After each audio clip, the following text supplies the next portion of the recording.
এখন ইব্রাহিম আলাইহিস সালামকে আল্লাহ সুবহানাহু ওয়া তাআলা পরীক্ষা করেছেন, বড় বড় পরীক্ষা করেছেন, এবং প্রত্যেকটা পরীক্ষায় উনি সফলতা অর্জন করেছেন, আল্লাহ ওনাকে পাশ করিয়েছেন।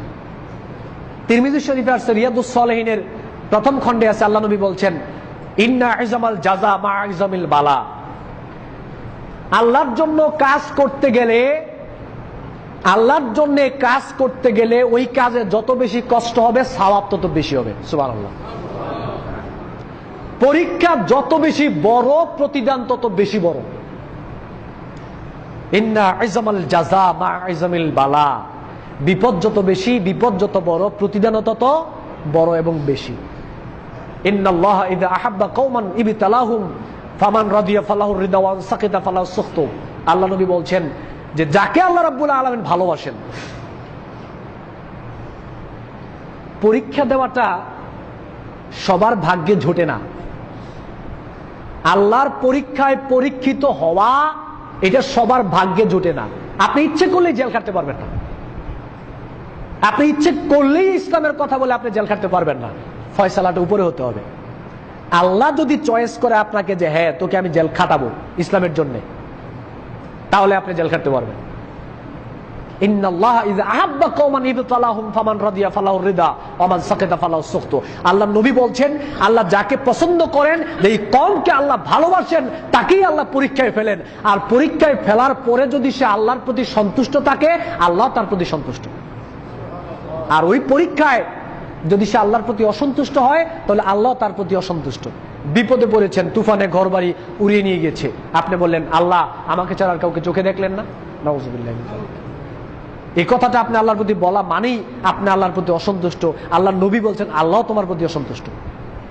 আর যদি আপনি বলতেন যে আল্লাহর ফয়সালা, তুফানে ঘরবাড়ি ভেঙে নিয়েছে, আল্লাহ আমাকে পছন্দ করেছে, আল্লাহ আমাকে পরীক্ষায় ফেলেছে, ঠিক আছে আমি ধৈর্য ধারণ করি, আল্লাহ আমার একটা ব্যবস্থা করবে। আল্লাহ বলছে আমি তোর প্রতি সন্তুষ্ট। সুবহানাল্লাহ। তো আল্লাহ যদি আপনার প্রতি সন্তুষ্ট হয়, বিপদ কেউ ধরে রাখতে পারবে? পরীক্ষায় পরীক্ষিত হওয়া এটা ভালো লক্ষণ। যেই ছাত্র যত বেশি পরীক্ষা দিবে সে তত বেশি মজবুত ছাত্র হবে। ইমানদারদের মধ্য থেকে যেই সমস্ত ইমানদারদেরকে আল্লাহ যত বেশি পরীক্ষা করবেন, সে তত বেশি মজবুতওয়ালা ইমানদার হতে পারবে, এবং তার জন্য প্রতিদান দাও পরকালে তত বেশি হবে। এজন্য ইব্রাহিম আলাইহিস সালাতু ওয়াস সালামকে আল্লাহ রাব্বুল আলামিন বিভিন্ন ভাবে পরীক্ষা করেছেন। এর মধ্যে সবচেয়ে বড় একটা পরীক্ষা হচ্ছে নিজের ছেলেকে কোরবানি করা। এখন এই ছেলেকে যে কোরবানি করলেন, এর থেকে আমরা কি শিক্ষা নিব? আমরা কি শুধু মাংসই খাবো, গরুই কিনবো? ইব্রাহিম আলাইহিস সালাম নিজের ছেলেকে কোরবানি করলেন। আল্লাহ ছেলের কথা বললেন কেন? মূলত আসলে এই কোরবানির মধ্যে আমাদের জন্য কি শিক্ষা রয়েছে? এক নম্বর শিক্ষা, খেয়াল করেন, পশু খাওয়া মেন ব্যাপার নয়, মাংস খাওয়াটা মেন ব্যাপার নয়। মেন ব্যাপারটা হচ্ছে আপনি কোরবানি থেকে শিক্ষাটা কি পাইলেন। কোরবানির প্রথম শিক্ষা হচ্ছে আল্লাহ সুবহানাহু ওয়া তাআলার বিধানের সামনে নিজেকে সমর্পণ করে দেয়া। নিজের ইচ্ছা, শক্তি, আকাঙ্ক্ষা, চাহিদা, প্রবৃত্তি সব কিছুকে আল্লাহ সুবহানাহু ওয়া তাআলার সামনে সমর্পণ করে দেয়া, যেমনি ভাবে সমর্পণ করেছিলেন ইব্রাহিম আলাইহিস সালাতু ওয়াস সালাম এবং ইসমাঈল আলাইহিস সালাতু ওয়াস সালাম।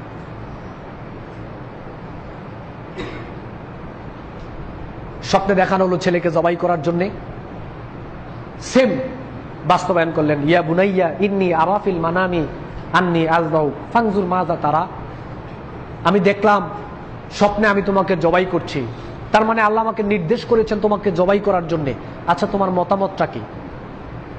স্বপ্নে আল্লাহ দেখিয়েছেন ছেলেকে জবাই করার জন্য, এই বিধানের সামনে ইব্রাহিম আলাইহিস সালাতু ওয়াস সালাম নত হয়ে গিয়েছেন। নত হয়ে গিয়ে ছেলেকে প্রস্তাব করলেন। ছেলেও অটোমেটিক আল্লাহর বিধানের কাছে নত হয়ে গেলেন।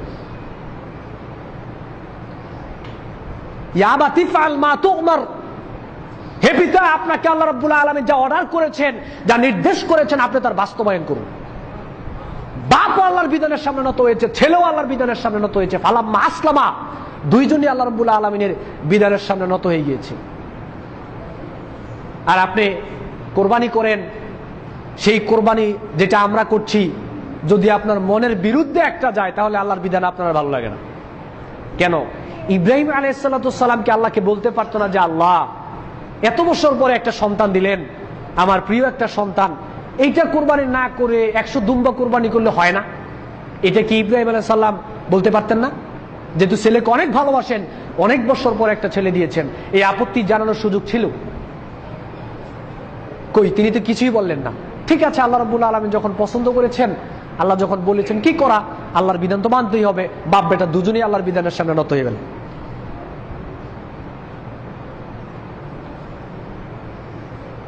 আর আপনার সমাজের বিপক্ষে একটা বিধান গেলে সেটা আপনার ভালো লাগে না, আপনার মসজিদের বিপক্ষে একটা ইসলামের বিধান গেলে আপনার ভালো লাগে না, আপনার এলাকার, আপনার ব্যক্তির, আপনার পরিবারের, আপনার রাষ্ট্রের যে কোনো সিচুয়েশনের একটা বিপক্ষে ইসলামের বিধান গেলে সেটা আপনার ভালো লাগে না। আপনি আপত্তি তুলেন, ইস এটা যদি এইভাবে না ওইভাবে হতো, ইস আল্লাহ এটা কেন দিল, এটা যদি না দিত। জি না, কালেমার ঘোষণা দেওয়ার পরে এরকম করার কোনো সুযোগ নাই। সূরা নূরের 51 নং আয়াত আল্লাহ বলছেন, ইন্নামা কানা কাওলাল মুমিনিনা ইযা দুউ ইলাল্লাহি ওয়া রাসূলিহি লিয়াহকুমা বাইনাহুম আইয়াকুলু সামি'না ওয়া আতা'না। ঈমানদারদেরকে যখনই আল্লাহ সুবহানাহু ওয়া তাআলা এবং তার রাসূলের দিকে আহ্বান করা হবে, তাদের মধ্যে ফয়সালা করা হবে কোরআন এবং সহিহ হাদিস দিয়ে, তাদের কোনো ওযর আপত্তি পেশ করার সুযোগ নাই। তারা বলবে আইয়াকুলু সামি'না ওয়া আতা'না, যেহেতু আল্লাহ এবং তার রাসূলের কথা শুনলাম, নির্দ্বিধায় সেই কথা মেনে নিলাম। এই হচ্ছে ঈমানদার, এই হচ্ছে ঈমানদারের বৈশিষ্ট্য। সূরা নূরের 63 নং আয়াতে আল্লাহ সুবহানাহু ওয়া তাআলা বলেছেন, ফালইহযারিল্লাযীনা ইউখালিফুনা আন আমরিহি আন তুসিবাহুম ফিতনাতুন আও ইউসিবাহুম আযাবুন আলীম। আল্লাহ রাব্বুল আলামিনের কোন সিদ্ধান্তের বিরোধিতা যদি কেউ করে, রাসূলের কোন সিদ্ধান্তের বিরোধিতা যদি কেউ করে, আল্লাহ রাব্বুল আলামিন বলেছেন এই দুনিয়াতে তার উপরে এই আযাব গজব এসে নিপতিত হবে এবং পরকালে তার জন্য রয়েছে যন্ত্রণাদায়ক কঠিন আযাব। আল্লাহ রাব্বুল আলামিন তার জন্য প্রস্তুত করে রেখেছেন। যে ব্যক্তি আল্লাহ এবং তার রাসূলের বিরুদ্ধে, আল্লাহ এবং তার রাসূলের বিধানের বিরোধিতা করবে, ইসলামের বিধানের বিরোধিতা যদি কেউ করে, এই দুনিয়াতে আসবে তার উপরে গজব এবং পরকালীন জীবনে তার জন্য আল্লাহ প্রস্তুত করে রেখেছেন যন্ত্রণাদায়ক কঠিন আযাব। তাহলে কি ইসলামের কোন বিধানের বিরোধিতা করার বা আপত্তি প্রকাশ করার কোন সুযোগ কি কোন ঈমানদারের জন্য আছে?